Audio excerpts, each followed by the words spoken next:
মুসলমান ভাইরা আমার, ডাকাতের সর্দার একটা মরা খেজুর গাছের দিকে তাকাইয়া হাউমাউ করে কেঁদে দিল।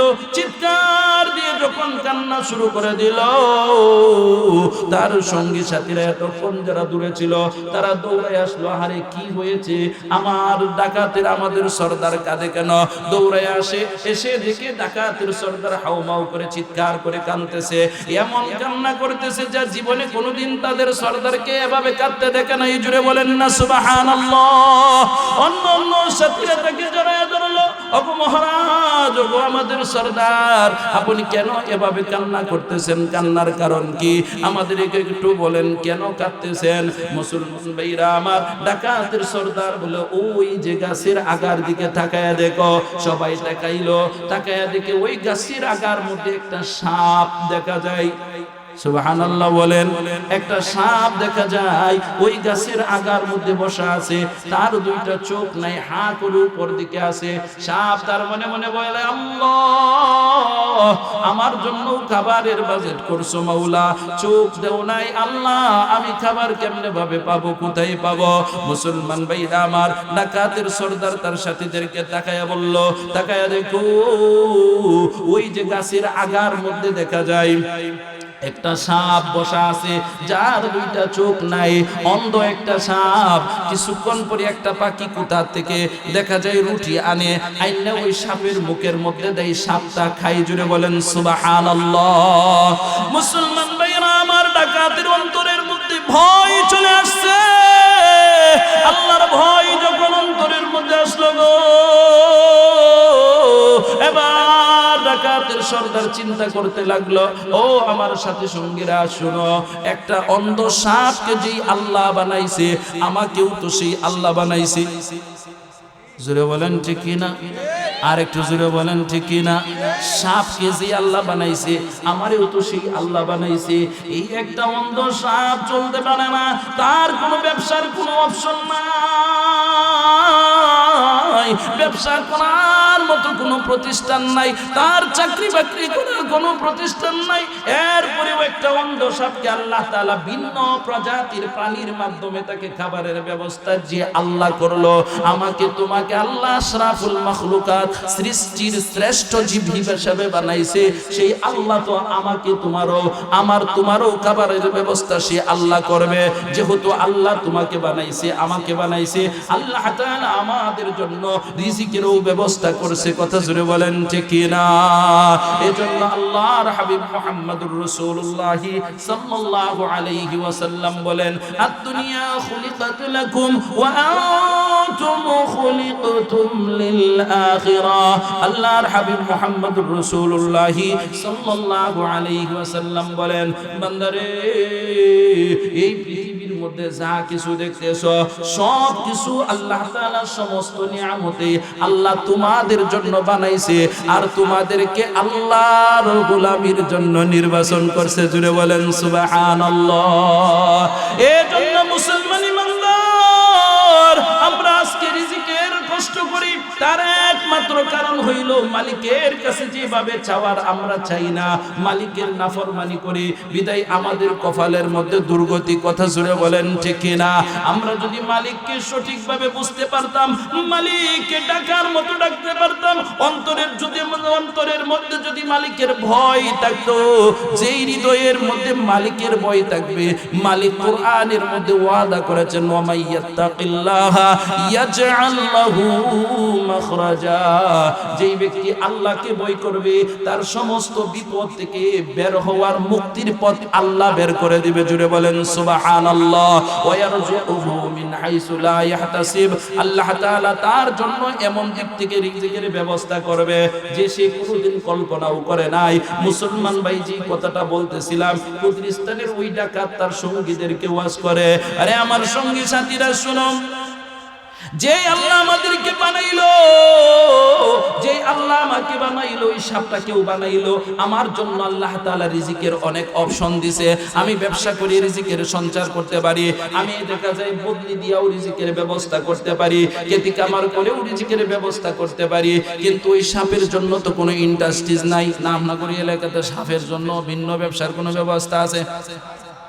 সাপের জন্য তো কোনো ইন্ডাস্ট্রিজ নাই, সাপের জন্য কোনো ব্যবসা প্রতিষ্ঠান নাই, ব্যাংক নাই, ব্যালেন্স নাই। এরপরে ওই সাপটাকে খাওয়াইতেছে।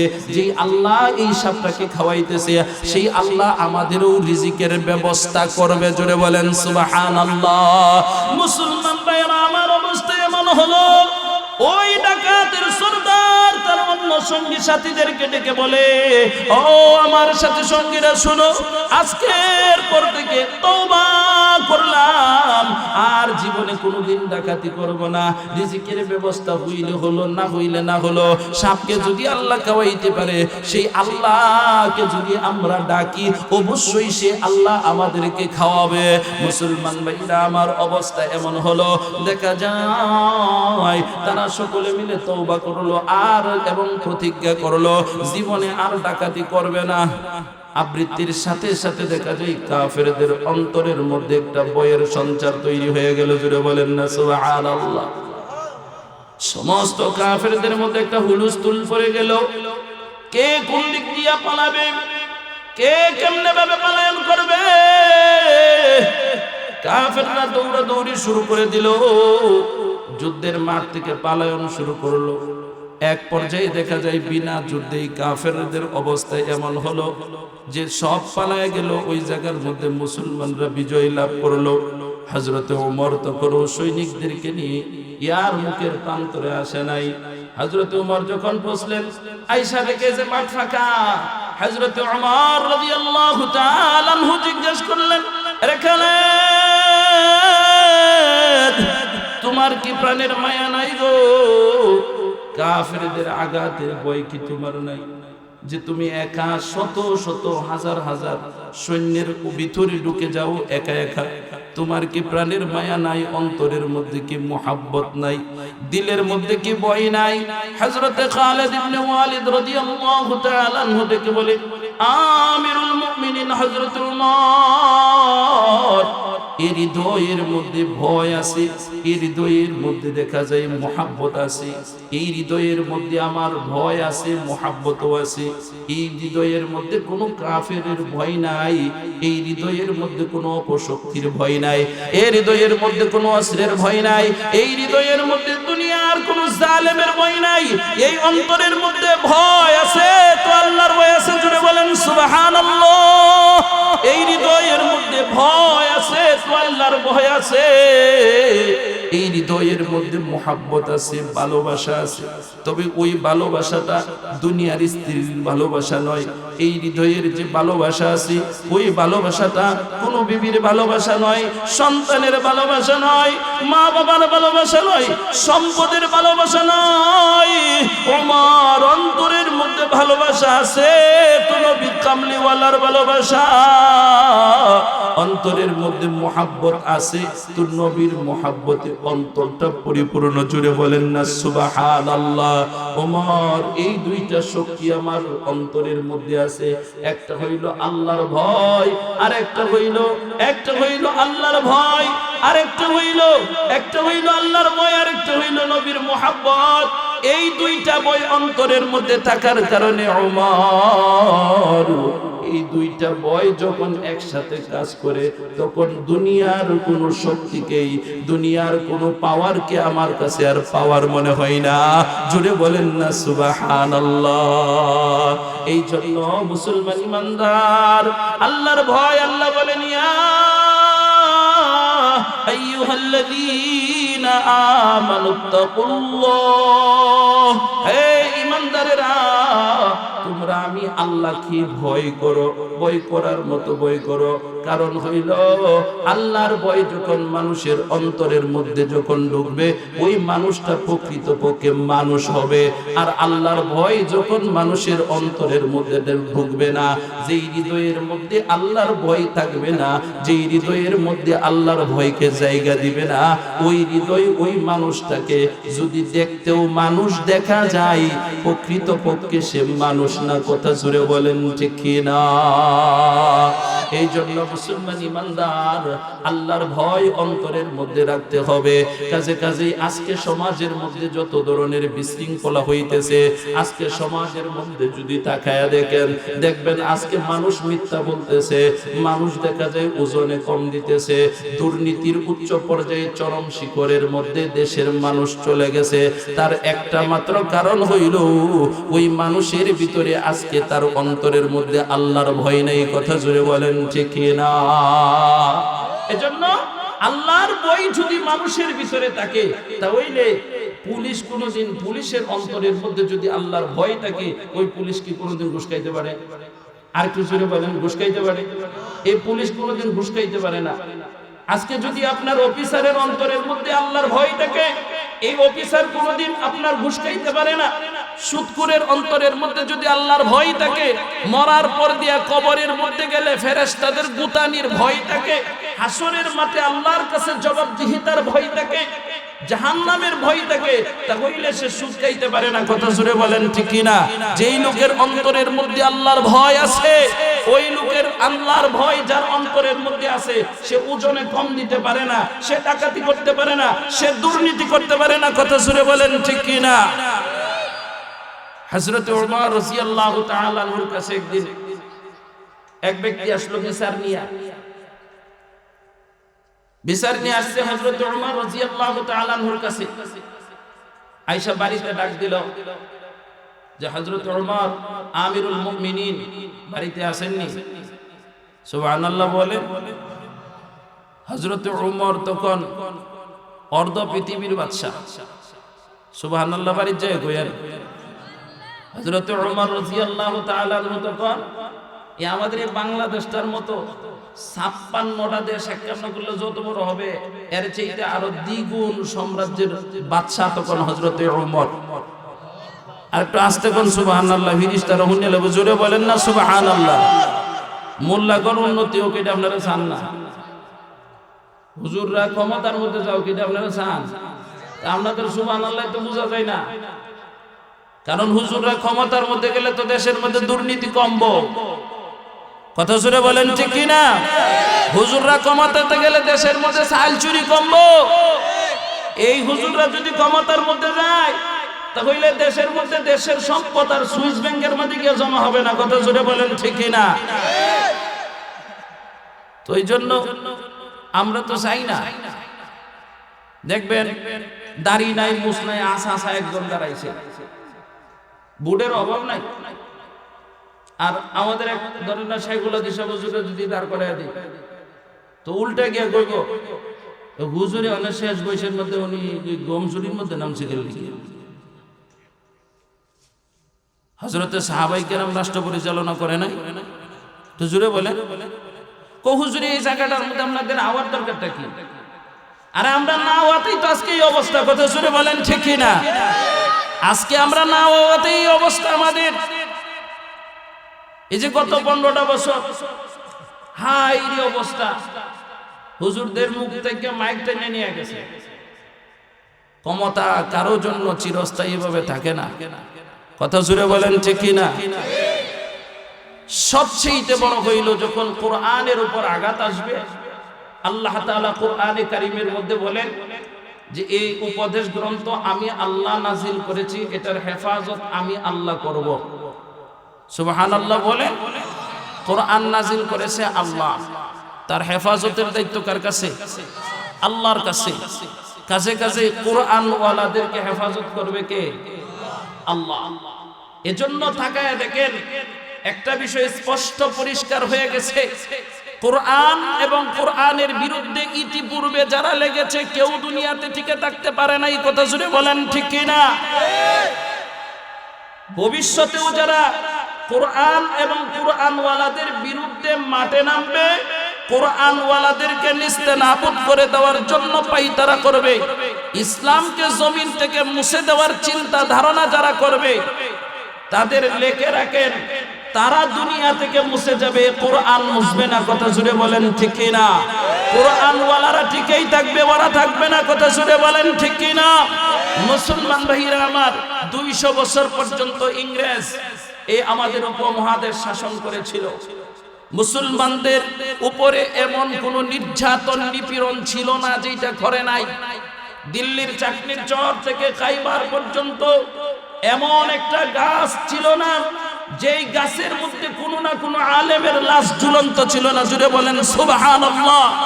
এমন ভাবে আলেমদেরকে মেরে চাটাইয়ের মধ্যে পেঁচাইয়া শুকুরের চর্বি দিয়া জ্বালাইয়া দিয়েছে, মসজিদগুলোকে ভেঙে চূর্ণ বিচূর্ণ করে দিয়েছে, মাদ্রাসাগুলিকে বন্ধ করে দিয়েছে, মাদ্রাসাগুলির দেখে মাদ্রাসার ছাত্রদেরকে নিয়ে জবাই করেছে। জুলুমের সর্বোচ্চ পর্যায়ে গিয়ে পৌঁছেছে। আমাদের আকাবির শেখুল ইসলাম আল্লামা শাহ হুসাইন আহমদ মাদানী রহমাতুল্লাহি আলাইকে নিয়ে যাওয়া হইল। শেখুল হিন্দ মাহমুদ হাসান দেওবন্দি রহমাতুল্লাহি আলাইকে মাল্টার কারাগারের মধ্যে বন্দী করে রাখা হইল। শেখুল ইসলাম হুসাইন আহমদ মাদানী রহমাতুল্লাহি আলাইকে ওই জায়গার মধ্যে বন্দী করে রাখলো। আমাদের আকাবিরদের উপরে এত টর্চার করা হইল যে তাদের শরীর থেকে সুন্নতি পোশাকগুলা খুলে ফেলা হইল, আন্ডার পরায় রাখতো যাতে নামাজ পড়তে না পারে।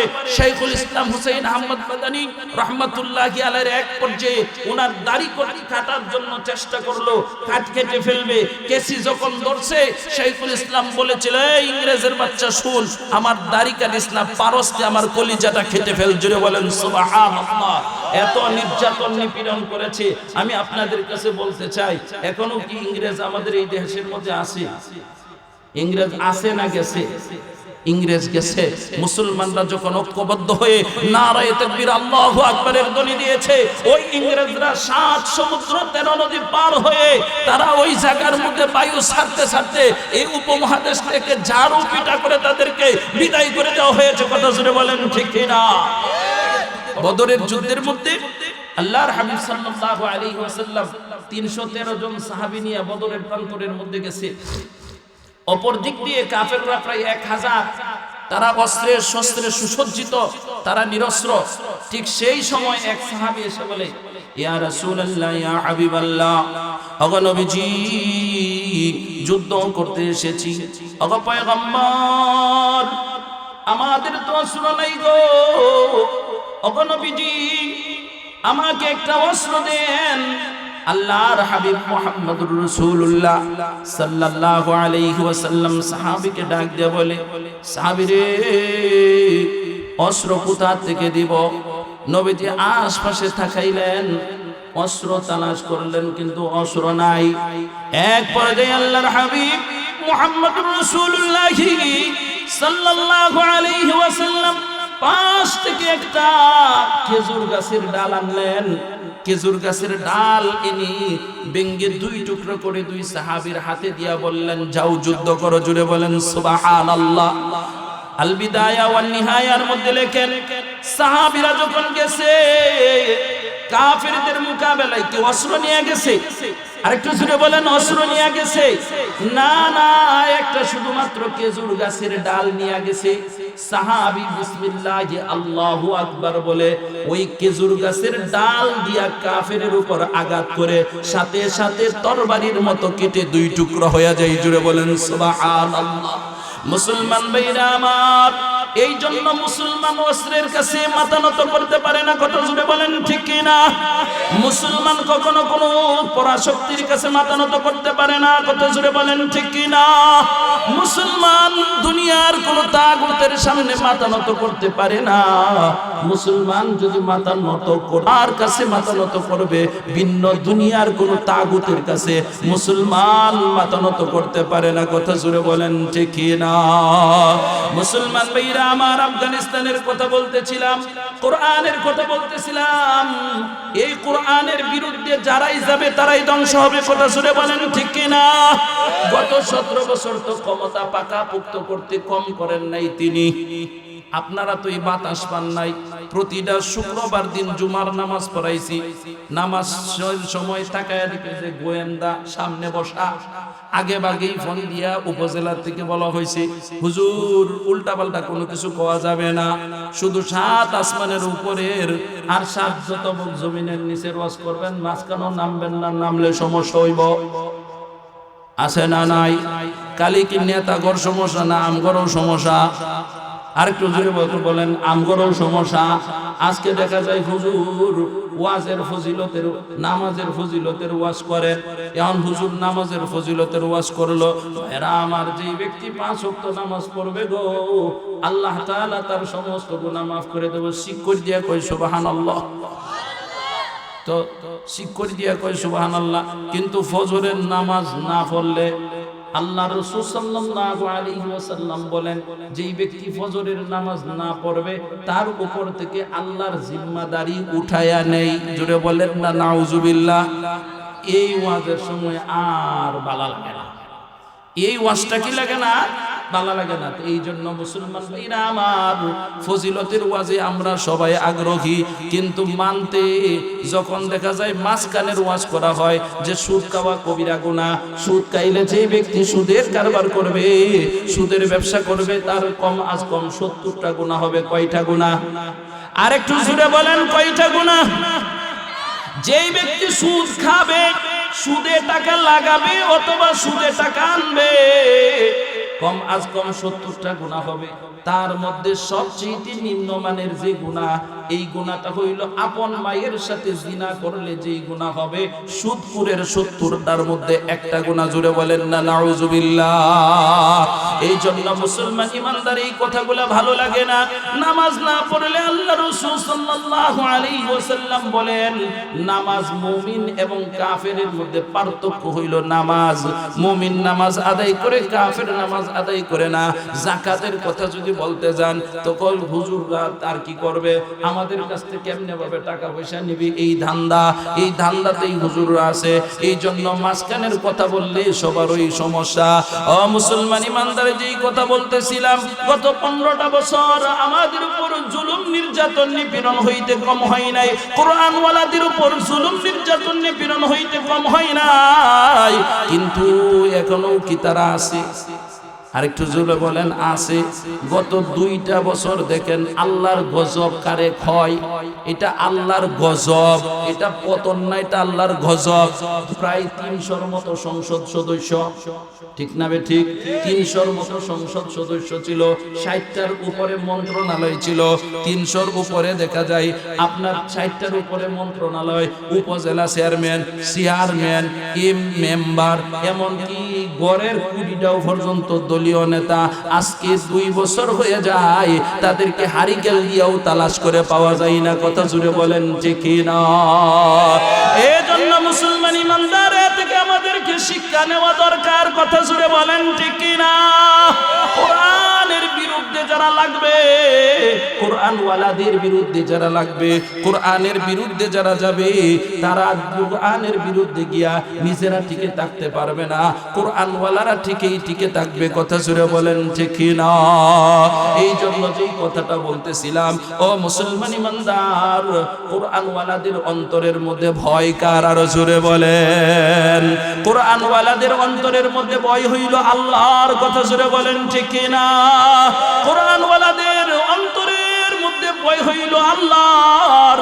কোরআনওয়ালারা আল্লাহকে ভয় করে, কাছে কাছে এই জাতিকে হেফাজতের দায়িত্ব কার? ওই জাতিকে হেফাজত করবে আল্লাহ। এই জন্য আল্লাহওয়ালারা, কোরআনওয়ালারা কখনো বাতিলের সামনে মাথা নত করতে পারে না, বাতিলের সামনে মাথা নত করে না, করবেও না। কথা জুড়ে বলেন ঠিক না? কাজে কাজে ও মুসলমান ইমানদার, যেই কথাটা বলতেছিলাম, আল্লাহ তাআলা বলেন, ইয়া আইয়ুহাল্লাযীনা আমানুত্তাকুল্লাহা হাক্কা তুকাতিহি ওয়া লা তামুতুন্না ইল্লা ওয়া আনতুম মুসলিমুন। হে ঈমানদারেরা, তোমরা আল্লাহ তাআলাকে ভয় করো, আল্লাহর ভয় অন্তরের মধ্যে আনো। আল্লাহর ভয় যদি তুমি অন্তরের মধ্যে আনো, আল্লাহ তাআলা আরেক আয়াতের মধ্যে বলেন, যেই ব্যক্তি আমি আল্লাহকে ভয় করে, আমি আল্লাহর ভয় যার অন্তরের মধ্যে অর্জন করতে পারবে, আমি আল্লাহ তার মুক্তির সমস্ত পথ ব্যবস্থা করে দেব। জুড়ে বলেন সুবহানাল্লাহ। আরেকটু আস্তে কোন সুবহানাল্লাহ, জুড়ে বলেন সুবহানাল্লাহ। আল্লাহ তাআলা বলেন ওয়া মাইয়াত্তাকিল্লাহা ইয়াজআল লাহু মাখরাজা, যে ব্যক্তি আল্লাহকে ভয় করবে আল্লাহ রাব্বুল আলামিন তার দুনিয়ার মুক্তির পথ বের করে দিবে। আল্লাহর ভয় তোমার অন্তরের মধ্যে আছে, এরে মুসলমান, আল্লাহকে ভয় করে সুদের কারবার থেকে তুমি ফিরে আসো। সুদের কারবারের মধ্যে যাইও না, ঘুষের কারবারের মধ্যে যাইও না। আল্লাহর ভয়ে ঘুষ থেকে বেঁচে থাকো, আল্লাহর ভয়ে সুদ থেকে বেঁচে থাকো। আল্লাহ তাআলা তোমার রিজিকের ব্যবস্থা করবে। জুড়ে বলেন ঠিক কি না? আল্লাহ তোমার রিজিকের ব্যবস্থা করবে। কেমনে ভাবে ব্যবস্থা করবে? যে আল্লাহ তাআলা এমন ভাবে ব্যবস্থা করবে যে তুমি কল্পনাও করতে পারো না। জুড়ে বলেন সুবহানাল্লাহ। মুসলমান ভাইরা আমার, এই জন্য ডাকাতের অন্তরের মধ্যে যখন আল্লাহর ভয় চলে আসছে, ডাকাত আল্লাহর ওলিতে পরিণত হয়ে গেছে। ঘুষখোরের অন্তরের মধ্যে যখন আল্লাহর ভয় চলে আসছে, ঘুষখোরও দেখা যায় আল্লাহর ওলিতে পরিণত হয়ে গেছে। সুদখোরের অন্তরের মধ্যে যখন আল্লাহর ভয় আসছে, সুদ থেকে বেঁচে রইল, ওই ব্যক্তি তার রিজিকের ব্যবস্থা আল্লাহ করলো। মুসলমান ভাইরা আমার, ইরাকের কুর্দিস্তানের মধ্যে একবার একটা ডাকাত দল রাতের বেলায় ডাকাতি করার জন্য চতুর্দিকে ছুটে যাইতেছে। ডাকাতের সর্দার তার সকল সদস্যদেরকে বিভিন্ন এলাকাতে ডাকাতি করার জন্য পাঠাইলো, বাট করে দিল, তোমরা আজকে ওই গ্রামের মধ্যে ডাকাতি করবা, তোমরা ওই গ্রামের মধ্যে ডাকাতি করবা, তোমরা ওই গ্রামের মধ্যে ডাকাতি করবা। এভাবে যখন ডাকাতের সর্দার তার সঙ্গী সাথীদেরকে বিভিন্ন দলে বিভক্ত করে বিভিন্ন এলাকার মধ্যে পাঠাইয়া দিল, মানুষগুলা ডাকাতের অন্য অন্য সদস্যগুলা ডাকাতি করার উদ্দেশ্যে সর্দারের কাছ থেকে বিদায় নিয়ে কিছু দূর চলে গেল। এক পর্যায়ে ডাকাতের সর্দার চৌরাস্তার মধ্যে দাঁড়ায়া রইল। চৌরাস্তার মধ্যে দাঁড়ায়া একটা গাছের, একটা মরা খেজুর গাছের দিকে তাকাইয়া, মরা খেজুর গাছের মাথার দিকে তাকাইয়া হাউমাউ করে হাউমাউ করে কেঁদে দিল। জুড়ে বলেন সুবহানাল্লাহ। মুসলমান ভাইরা আমার, ডাকাতের সর্দার একটা মরা খেজুর গাছের দিকে তাকাইয়া হাউমাউ করে কেঁদে দিল।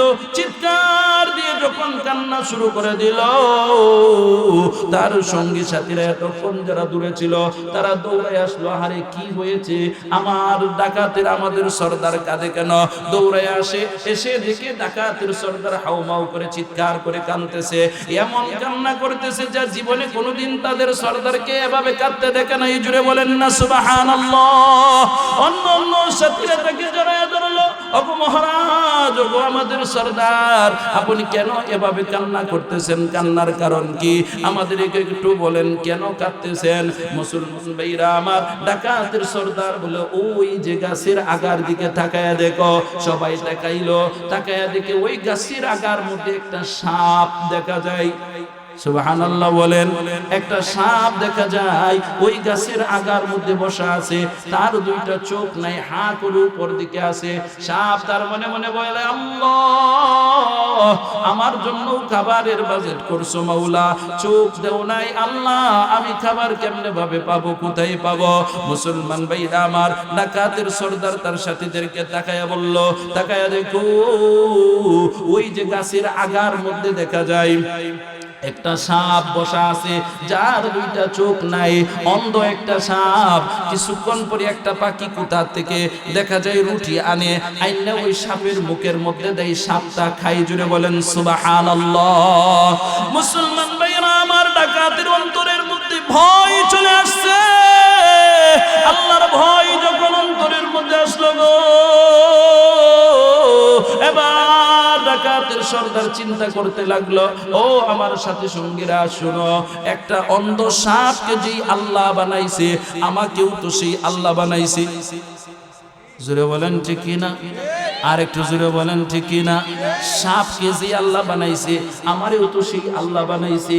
এই একটা অন্ধ সাপ চলতে পারে না, তার কোনো ব্যবসার কোনো অপশন নাই, ব্যবসা করার মতো কোনো প্রতিষ্ঠান নাই, তার চাকরি বাকরি করার কোনো প্রতিষ্ঠান নাই। এরপর এরপরেও একটা অন্ধ সাপকে আল্লাহ তাআলা ভিন্ন প্রজাতির প্রাণীর মাধ্যমে তাকে খাবারের ব্যবস্থা যে আল্লাহ করলো, আমাকে তোমাকে আল্লাহ আশরাফুল মাখলুকাত সৃষ্টির শ্রেষ্ঠ জীব হিসেবে বানাইছে, সেই আল্লাহ তো আমাকে তোমারও খাবারের ব্যবস্থা সে আল্লাহ করবে। যেহেতু আল্লাহ তোমাকে বানাইছে, আমাকে বানাইছে, আল্লাহ তাআলা আমাদের জন্য রিজিকেরও ব্যবস্থা করছে। কথা জুড়ে বলেন ঠিক না? এজন্য আল্লাহর হাবিব মুহাম্মদুর রাসূলুল্লাহ সাল্লাল্লাহু আলাইহি ওয়াসাল্লাম বলেন, আদ-দুনিয়া খুলিকাত লাকুম ওয়া আনতুম খুলিকতুম লিল আখিরাহ। আল্লাহর হাবিব মুহাম্মদুর রাসূলুল্লাহ সাল্লাল্লাহু আলাইহি ওয়াসাল্লাম বলেন, বান্দারে এই পৃথিবীর মধ্যে যা কিছু দেখতেছো সব কিছু আল্লাহ তাআলা সমস্ত নিয়ামতে আল্লাহ তোমাদের জন্য বানাইছে, আর তোমাদেরকে আল্লাহর গোলামির জন্য নির্বাচন করছে। জুড়ে বলেন সুবহানাল্লাহ। এজন্য মুসলমান ইমানদার, আমরা আজকে রিজিকের কষ্ট করি, তার একমাত্র কারণ হইল মালিকের কাছে যেভাবে চাওয়ার আমরা চাই না, মালিকের নাফরমানি করি, বিদায় আমাদের কপালের মধ্যে দুর্গতি। কথা জুড়ে বলেন ঠিক না? আমরা যদি মালিককে সঠিকভাবে বুঝতে পারতাম, মালিককে ডাকার মতো ডাকতে পারতাম, অন্তরের মধ্যে যদি মালিকের ভয় থাকতো, যেই হৃদয়ের মধ্যে মালিকের ভয় থাকবে, মালিক কোরআনের মধ্যে ওয়াদা করেছেন, ওয়া মাইয়াত্তাকিল্লাহা ইয়াজআল লাহু মাখরাজা, যেই ব্যক্তি আল্লাহকে ভয় করবে তার সমস্ত বিপদ থেকে বের হওয়ার মুক্তির পথ আল্লাহ বের করে দিবে। জুড়ে বলেন সুবহানাল্লাহ। ওয়া ইয়ারযুকুহু মিন হাইসু লা ইয়াহতাসিব, আল্লাহ তাআলা তার জন্য এমন দিক থেকে রিজিকের ব্যবস্থা করবে যে সে কোনোদিন কল্পনাও করে নাই। মুসলমান ভাই, যে কথাটা বলতেছিলাম, কুদরিস্তানের ওই ডাকাত তার সঙ্গীদেরকে ওয়াজ করে, আরে আমার সঙ্গী সাথীরা শুনো, যে আল্লাহ আমাদেরকে বানাইলো, যে আল্লাহ আমাকে বানাইলো, এই সাপটাকেও বানাইলো আমার জন্য। আল্লাহ তাআলা রিজিকের অনেক অপশন দিছে, আমি ব্যবসা করে রিজিকের সঞ্চার করতে পারি, আমি দেখা যায় বদলি দিয়েও রিজিকের ব্যবস্থা করতে পারি, কেতি কামার করেও রিজিকের ব্যবস্থা করতে পারি, কিন্তু ওই সাপের জন্য তো কোনো ইন্ডাস্ট্রিজ নাই। নামনগরী এলাকাতে সাপের জন্য ভিন্ন ব্যবসার কোনো ব্যবস্থা আছে? সাপের জন্য তো কোনো ইন্ডাস্ট্রিজ নাই, সাপের জন্য কোনো ব্যবসা প্রতিষ্ঠান নাই, ব্যাংক নাই, ব্যালেন্স নাই। এরপরে ওই সাপটাকে খাওয়াইতেছে, যেই আল্লাহ এই সাপটাকে খাওয়াইতেছে, সেই আল্লাহ আমাদেরও রিজিকের ব্যবস্থা করবে। জোরে বলেন সুবহানাল্লাহ। মুসলমান ভাইরা, আমার অবস্থা এমন হলো, ওই ডাকাতের সরদার তার অন্য সঙ্গী সাথীদেরকে ডেকে বলে, ও আমার সাথী সঙ্গীরা শুনো, আজকের পর থেকে তওবা করলাম, আর জীবনে কোনোদিন ডাকাতি করব না। রিজিকের ব্যবস্থা হইলে হলো, না হইলে না হলো। সাপকে যদি আল্লাহ খাওয়াইতে পারে, সেই আল্লাহকে যদি আমরা ডাকি, অবশ্যই সে আল্লাহ আমাদেরকে খাওয়াবে। মুসলমান ভাইরা, আমার অবস্থা এমন হলো, দেখা যায় তারা সকলে মিলে তওবা করলো আর এবং প্রতিজ্ঞা করলো জীবনে আর ডাকাতি করবে না। আমাদের দেশের মধ্যে বাগরাভাটি যারা এতদিন দেশটারে চুষিয়া আমের বড়াটা হয়ে গেছে, হেরাও এখন কয়, এতদিন যারা কইছে তত্ত্বাবধায়ক সরকারের দরকার নাই, এখনো ওই ফার থেকে কয় কি কয়, সুষ্ঠু তত্ত্বাবধায়ক সরকারের মাধ্যমে নির্বাচন করতে হন আবার চায়। এখন কি কয়, এখন আবার চায়। আবার আমাদের আপাতত মাঝে মাঝে কয় শর্ট করে ঢুকে যাবে, আমরা কই যে আনে আছেন উনি ভালো আছে। শর্ট করে ঢুকলে বাংলাদেশের পাবলিক যে পরিমাণ চেটে রয়েছে, অবস্থার জায়গা রাখতো না। ওই সময় কাপড় লয়ে যাইতেছেন, এখন যে কি অবস্থা হবে আল্লাহ ভালো জানে। কথা জুড়ে বলেন ঠিক না? এই জন্য মুসলমান ইমানদার, আল্লাহকে যদি বই করার মতো বই করা যায়, আল্লাহর বই যদি অন্তরের মধ্যে রাখা যায়, রিজিকের ব্যবস্থা আল্লাহ করবে কিনা জুড়ে বলেন। আল্লাহকে বই করার মতো বই করলে আল্লাহ রিজিকের ব্যবস্থা করবে। আল্লাহ তাআলার এই কুদরতের কারিশমা দেখে ডাকাত যখন চিন্তা করলো আর ডাকাতি করবো না, রিজিকের ব্যবস্থা হইলে হবে, না হইলে না হইল। এক পর্যায়ে অবস্থা এমন হলো, তওবা করলো আর দেখা যায় কি করবে না, ডাকাতি করবে না। যেই মানুষগুলা আকাম কুকাম করতো, সমাজের মধ্যে এই মানুষগুলা যদি পরিবর্তন হয়, এরপরে আমরা বিশ্বাস করতাম পারি না, ঠিক না? আছে না এরকম? হ্যাঁ, আমাদের সমাজের মধ্যে কেউ যদি পরিবর্তন হইতে চায়, আমরা আর পরিবর্তন করতে দিই না। একটা মানুষ আগে দেখা যায় আতারে ফাতারে চলছে, এখন টুপি পাঞ্জাবি ফইরা তওবা তিল্লা কইরা তাবলীগের সিল্লা দিয়া এখন মসজিদে যায়। দেখবেন সমাজের কিছু অ্যালার্জিওয়ালা মানুষ আছে, এদের বিরুদ্ধে লাগে, অথচ এদের বিরুদ্ধে হে লাগে না, হেরে শয়তানে লাগায়। এতদিন তো হেরে দিয়ে আকাম কোকাম করাইছে, এখন হে ওইগুলা সারিয়ে এখন মসজিদে ঢুকছে, এখন হে নয় আর পারতেছে না, তো হেরে দিয়ে গুঠা দিয়া হের ওই আগের মেন্টালিটিটা তৈরি করে দেয়। এজন্য এগুলা না করা, যে আপনার সংশোধন হইতে চায় তাকে সংশোধন হওয়ার জন্য সেই প্লেস অবস্থান তৈরি করে দেওয়া। কথা জুড়ে বলেন ঠিক কিনা? এজন্য মুসলমান ইমানদার ডাকাতরা যখন তওবা করলো, এখন তাদের অবস্থা এমন হইল, ঘর থেকে বাইর হইতে পারে না, তাদেরকে কেউ বদলিতেও কাজ দেয় না, তাদেরকে কোনো ব্যাংকের মধ্যেও চাকরি দেয় না, কারণ এতদিন ডাকাতি করছে, এখন তো সব নিয়ে যাবে, কারো ভয় নাই। এক পর্যায়ে তারা চিন্তা করলো, আরে আমরা যদি তওবা করি থাকি তাহলে আমাদের তওবা কবুল হয় না কেন, আমাদের রিজিকের ব্যবস্থা হয় না কেন, মনে হইল আমাদের তওবা আল্লাহ কবুল করে নাই। এক পর্যায়ে ডাকাতের সর্দার সিদ্ধান্ত নিল, চলো চলো চলো আমরা সবাই মক্কাতে মদিনাতে চলে যাই। মদিনার মধ্যে গিয়ে আল্লাহর হাবিব মুহাম্মদুর রাসূলুল্লাহ সাল্লাল্লাহু আলাইহি ওয়াসাল্লামের রওজায়ে আতহার জিয়ারত করে নবীজি মুহাম্মদুর রাসূলুল্লাহ সাল্লাল্লাহু আলাইহি ওয়াসাল্লামের তুফাইল নিয়া আল্লাহর কাছে দোয়া করব। মুসলমান ভাইরা আমার, সমস্ত ডাকাত দল তারা আল্লাহর রাসূলের রওজা জিয়ারতের উদ্দেশ্যে যখন ইরাকের সেই কুদরিস্তান থেকে মদিনার দিকে রওনা দিল, তারা যখন রওনা দিয়েছিল পায়ে হেঁটে, তখন সময়টা ছিল গরমকাল। এক পর্যায়ে যাইতে যাইতে মাঝপথের মধ্যে যাওয়ার পরে দিয়া শীতকাল চলে আসলো, প্রচন্ড শীত। এক পর্যায়ে তারা গ্রামের মধ্যে এখন আর যায় না, গ্রামের মধ্যে গিয়ে মানুষের কাছে আশ্রয় চাই না। না চাওয়ার কারণ হইল ডাকাত মানুষ তো, আবার যদি কোনো কিছু দেখে তাহলে আগের চিন্তা যদি আবার ফাইল দিয়ে ভিতরে চলে আসে। আমার আব্বা একবার দুই ডাকাইতের লোকে বন্ধুত্ব করছে। কেল্লাকে করছে, ওই আমাদের বাড়িতে রাস্তার সাইডে বাড়ি, ডাকাতি হইতো বেশি, তো আমার আব্বা ওই ডাকাতদের সাথে ভালো বন্ধুত্ব, তো উনি বলছে যে যাতে করে আমার বাড়িতে ডাকাতি ওরা না করে। তো একদিন নাকি আমাদেরকে পরবর্তীতে বলছে যে আমরা একদিন ওদেরকে দাওয়াত দিয়ে আমাদের বাড়িতে আনছি খাওয়ানোর জন্য, পরে ওরা বলতেছে যে ভাই আমরা আপনার ঘরের ভিতরে গিয়ে খাবো না, কেরে আমরা বাইরে বয়ে খাবো। আর বাইরে বয়ে খাবেন দেখতে, কয় না ঘরের মধ্যে যদি যাই কিছু দেখলে পরে লোভ লাগি যাবে, আর লোভ লাগি যদি যায় চোখের মধ্যে ধরে লাই, এটা না নেওয়া পর্যন্ত আমার ঘুমে ধরতে না। মুসলমান ভাইরা আমার, ডাকাত দলের অবস্থা এমন হইল, গ্রামের মধ্যে যাই না, মরুভূমির মধ্যে পথ চলতেছে, চলতে চলতে অবস্থা এমন হইল, শীতের সময়ের মধ্যে মরুভূমির মধ্যে প্রচন্ড শীত পড়ে, ঠান্ডায় তরতর করে কাঁপতেছে। ডাকাতের অন্যান্য সদস্যরা সর্দারকে বলে, ওস্তাদ একটু অর্ডার দেন। কই করে রাস্তাতে টান দিয়ে খুলে লইয়া ব্রু, কয় না না আল্লাহ তাআলা হয়তো আমাদের জন্য পরীক্ষা করতেছে। এক পর্যায়ে অবস্থায় এমন হলো, প্রচন্ড কষ্টের মধ্যে তারা মানবতার জীবন কাটায়, আল্লাহ তাআলার কাছে দোয়া করতেছে। একদিন, দুই দিন, 3 দিন অতিবাহিত হয়ে গেল। 3 দিন পরে অবস্থা এমন হলো, তাকায় দেখে একজন বৃদ্ধ মহিলা বিশাল একটা গরম কাপড়ের একটা পুটলি আরেকজনের মাথার মধ্যে দিয়া ওই কিমার দিকে আসতেছে, তাবুর দিকে আসতেছে। জুড়ে বলেন সুবহানাল্লাহ। তাবুর কাছে আইসা ওই ডাকাতের সর্দারের নাম ধরে ধরে ডেকে বলো, মুখ কোথায় আসরে, জলদি করে বের হয়ে আসো। ডাকাতের সর্দারের নাম ধরে ধরে ডাকে। ডাকাতের সর্দার অবাক হয়ে গেল, আশ্চর্য হয়ে গেল, আরে এই এলাকার মধ্যে তো আমার কোনো আত্মীয় নাই, এই এলাকার মধ্যে আমার কোনো বন্ধু বান্ধব নাই, এই এলাকার মধ্যে আমার তো কোনো আপনজন নাই, কিন্তু ওই এলাকার মধ্যে কোনোদিন ডাকাতির লাগেও তো আই নাই যে ওই বেডি আমার নাম জানব।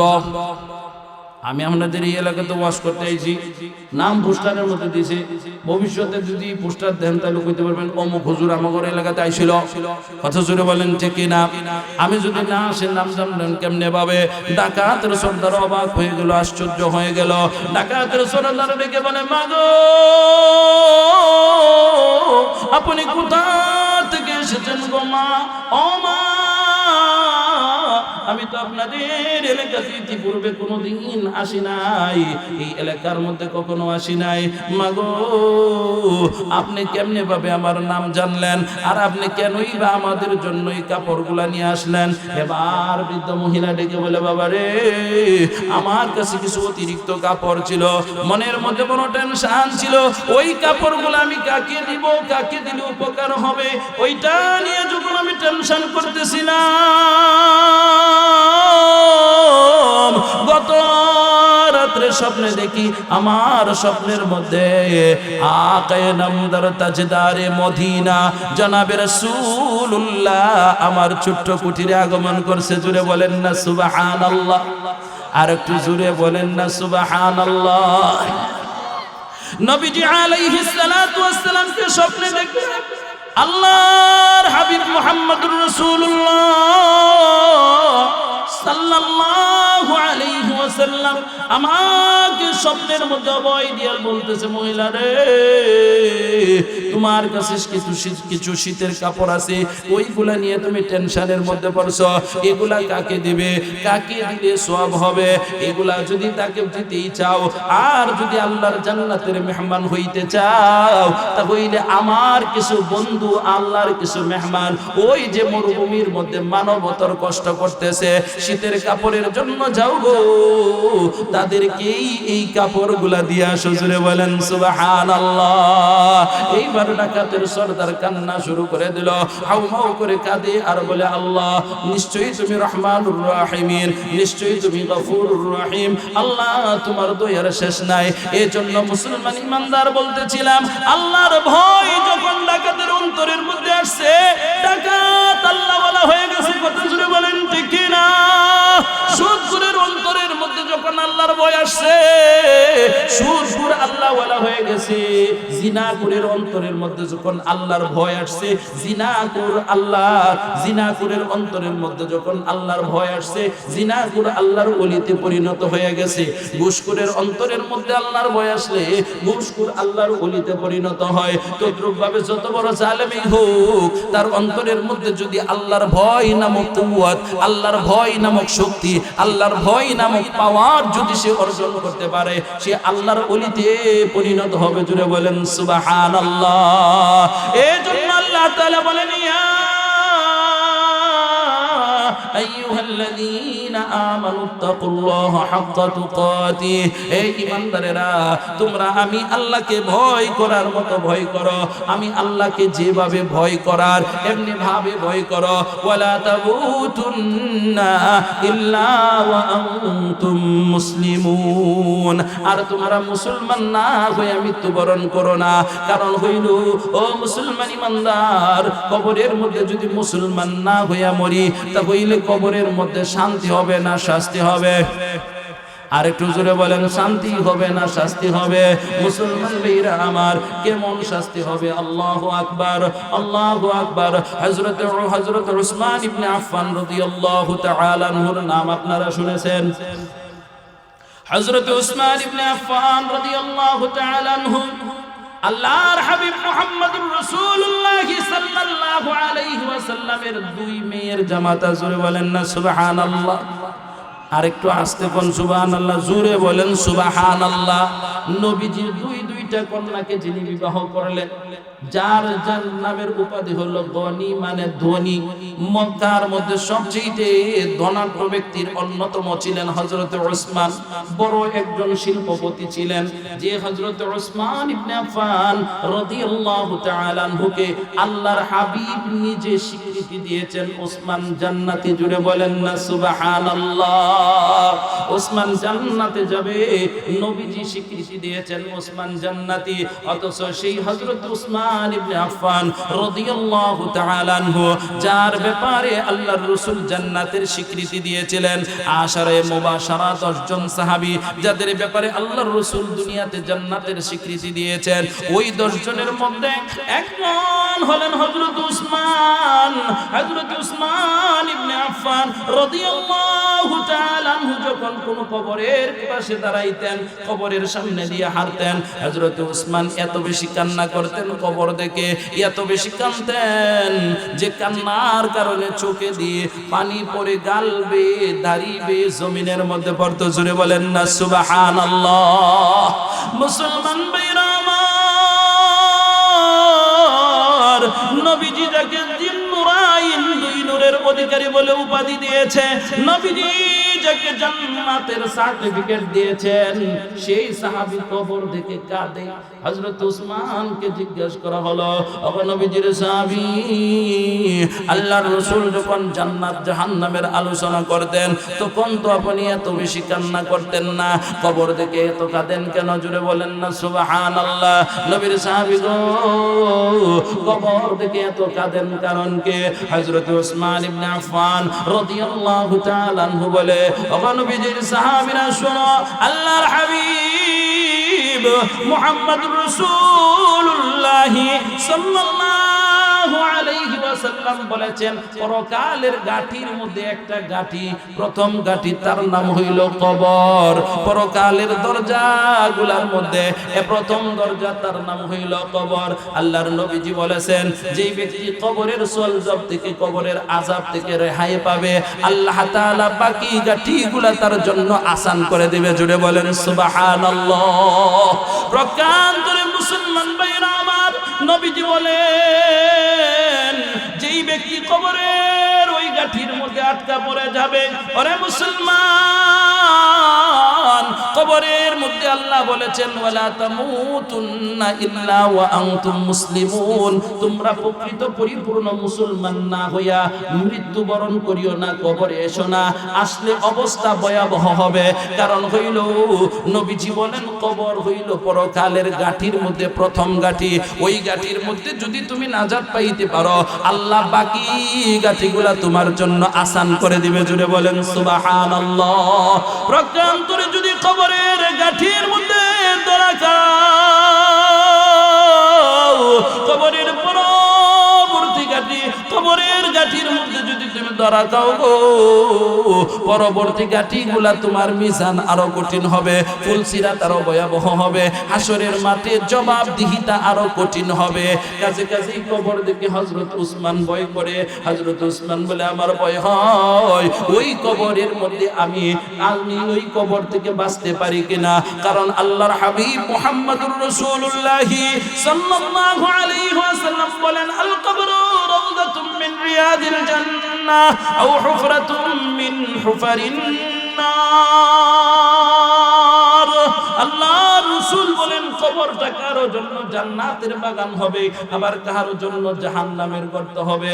কাজে কাজে মুসলমান ভাইরা আমার, নবীজির সাহাবীদের মৃত্যু নিয়ে তো চিন্তা ছিল, কবর নিয়ে তো চিন্তা ছিল। মুসলমান ভাইরা আমার, আম্মা জান হযরতে খাদিজাতুল কুবরা রাদিয়াল্লাহু তাআলা আনহা যেই দিন দুনিয়া থেকে বিদায় নিয়ে যাবেন, যেই দিন দুনিয়া থেকে চলে যাবেন, আল্লাহর হাবিব মুহাম্মদুর রাসূলুল্লাহ সাল্লাল্লাহু আলাইহি ওয়াসাল্লাম আসলেন। এসে দেখে হযরতে খাদিজা শুয়ে শুয়ে কাঁদতেছেন। জুড়ে বলেন না সুবহানাল্লাহ। কাঁদতেছে, এমন কান্না করতেছে, কান্নার কারণে খাদিজা রাদিয়াল্লাহু তাআলা আনহার চোখ বেয়ে পানিগুলো ঝরতেছে, চোখের কান্নায় বালিশ ভিজে যাচ্ছে। আল্লাহর রাসূল সাল্লাল্লাহু আলাইহি ওয়াসাল্লাম আম্মা জান খাদিজাতুল কুবরা রাদিয়াল্লাহু তাআলা আনহার পাশে বসলেন, সান্তনার বাণী শোনালেন এবং খাদিজাকে বললেন, ও খাদিজা, আপনি কেন কাঁদেন গো? আপনার কান্নার কারণ কি আমি একটু জানতে পারি? হযরতে খাদিজাতুল কুবরা রাদিয়াল্লাহু তাআলা আনহা বলে, ইয়া রাসূলুল্লাহ, ইয়া হাবিবাল্লাহ, ও নবীজি, আমার কান্নার কয়েকটা, তিনটা কারণ। কয়টা কারণ? আরেকটু জোরে বলেন, কয়টা কারণ? আমার কান্নার তিনটা কারণ। নবী গো, এক নাম্বার কারণ হলো পয়গম্বর, ও নবীজি, আমার শরীরের যে কন্ডিশন, যে অবস্থা, ও নবীজি, মনে হইল আমি আর বেশিক্ষণ এই পৃথিবীতে থাকবো না। নবী গো, আমি মনে হয় দুনিয়া ছেড়ে চলে যাব। আমার ভয় হয় ইয়া রাসূলুল্লাহ, কান্নার কারণ হইল ও নবীজি, এতদিন আপনাকে আমি সান্ত্বনার বাণী দিছি, নবী আপনি বাহিরে সারা দিনের দাওয়াত দেয় গো, কাফের বেঈমানে না আল্লাহর হাবিব মুহাম্মদুর রাসূলুল্লাহ সাল্লাল্লাহু আলাইহি ওয়াসাল্লামকে ভৎসনা করে, গালমন্দ করে, নবীজির শরীরের মধ্যে থুতু নিক্ষেপ করে, নবী আলাইহিস সালাতু ওয়াসসালামকে তারা পাগল বলে, উন্মাদ বলে, নবীজিকে যখন ভৎসনা করে আল্লাহর রাসূল চেহারাটা মলিন হয়ে ঘরের মধ্যে আসে। হযরতে খাদিজাতুল কুবরা রাদিয়াল্লাহু তাআলা আনহা তাকে সান্ত্বনার বাণী শোনায় এবং বলে, নবী টেনশন করবেন না, চিন্তা করবেন না, আপনি যেভাবে কাজ চালাইতেছেন চালায়া যান, মহান আল্লাহ আপনাকে অবশ্যই বিজয় দান করবে। জোরে বলেন সুবহানাল্লাহ। মুসলমান ভাইরা আমার অবস্থা এমন হলো, আম্মা জান খাদিজা বলে, ইয়া রাসূলুল্লাহ, ইয়া হাবিবাল্লাহ, ওগো নবীজি, এতদিন তো আমি আপনাকে সান্ত্বনার বাণী দিয়েছি, আপনাকে সাহায্য করেছি, সহযোগিতা করেছি, নবী গো, মনে হয় আমি আর বেশি দিন দুনিয়াতে বাঁচব না। ওগো নবীজি, আমি চলে যাওয়ার পরে আপনাকে সান্ত্বনার বাণী কে শোনাবে? এইবার হযরতে ফাতেমা রাদিয়াল্লাহু তাআলা আনহা তখন ছোট ছিলেন। হযরতে খাদিজাতুল কুবরা রাদিয়াল্লাহু তাআলা আনহা নবীজিকে এই কথা বলে, এক পর্যায়ে হযরতে খাদিজা কান্দে। নবীজি জিজ্ঞেস করে, খাদিজা কাঁদো কেন? হযরতে খাদিজাতুল কুবরা বলে, নবী গো, আমার কান্নার আরো একটা কারণ হইল, ওগো নবীজি, আপনার জবান থেকে শুনেছি যেই ব্যক্তি কবরের সওয়াল জবাবগুলো সঠিকভাবে দিতে পারবে, কবরের ঘাটি থেকে বাঁচতে পারবে, আল্লাহ তার অন্য ঘাটিকে আরামদায়ক শান্তিদায়ক করে দিবে। নবী গো, আমার ভয় হয় আমি ওই কবরের আযাব থেকে, কবরের পাকড়াও থেকে বাঁচতে পারবো কিনা। ও মুসলমান ইমানদার, হযরতে খাদিজাতুল কুবরা, যার ব্যাপারে নবীজি বলেছেন তিনি জান্নাতের বয়স্ক মহিলাদের সরদার হবেন, যেই ব্যক্তি, যেই মহিলা সর্বপ্রথম ইসলামের মধ্যে মুহাম্মদুর রাসূলুল্লাহ সাল্লাল্লাহু আলাইহি ওয়াসাল্লাম নবুয়ত প্রাপ্তি হওয়ার পরে সর্বপ্রথম যিনি কালিমা পড়ে মুসলমান হয়েছেন, সেই খাদিজা রাদিয়াল্লাহু তাআলা আনহা, তিনি যদি মরণের সময় এরকম ভাবে কান্না করে, আরে মুসলমান, এখন চিন্তা করো তোমার আর আমার অবস্থা কি হবে। যাদেরকে আল্লাহ তাআলা জান্নাতের সার্টিফিকেট দিয়েছিল, তারাও যদি মরণের সময় কান্দে গো। আজকে আমাদের তো জান্নাতের সার্টিফিকেট তো দূরের কথা, আজকে দেখা যায় সর্বহালতে এমন সব কাজ করতেছি যেগুলা দ্বারা জাহান্নামে যাওয়া ছাড়া উপায় নাই, এরপরেও আমি নিজের মুসলমান দাবি করে, নামাজ পড়ে না, কয় ঈমান ঠিক আছে, এরকম মুসলমান আছে না নাই? এজন্য পরিশেষে কথা হইল, আল্লাহ তাআলা বলেন, ইয়া আইয়ুহাল্লাযীনা আমানুত্তাকুল্লাহা হাক্কা তুকাতিহি ওয়া লা তামুতুন্না ইল্লা ওয়া আনতুম মুসলিমুন। আল্লাহ বলেন, হে ঈমানদারেরা, তোমরা আমাকে ভয় করার মতো ভয় করো, যেভাবে ভয় করার দরকার আমাকে রব হিসাবে মেনে আমাকে ভয় করার মতো ভয় করো, এবং তোমরা কমপ্লিট মুসলমান না হইয়া মৃত্যুবরণ করো না। এখন মুসলমান যার অন্তরের মধ্যে আল্লাহর ভয় পরিপূর্ণ থাকবে না, সে কমপ্লিট মুসলমান হইতে পারবে না। আর যার অন্তরের মধ্যে পরিপূর্ণ আল্লাহর ভয় থাকবে, আল্লাহ তাকে কমপ্লিট মুসলমান হওয়ার সুযোগ করে দিবে। আল্লাহ আমাকে বুঝার, আমাদেরকে বুঝার, আমল করার তৌফিক দান করুন। ওয়া আখিরু দাওয়ানা আনিল হামদুলিল্লাহি রাব্বিল আলামিন। আসসালামু আলাইকুম ওয়া রাহমাতুল্লাহ।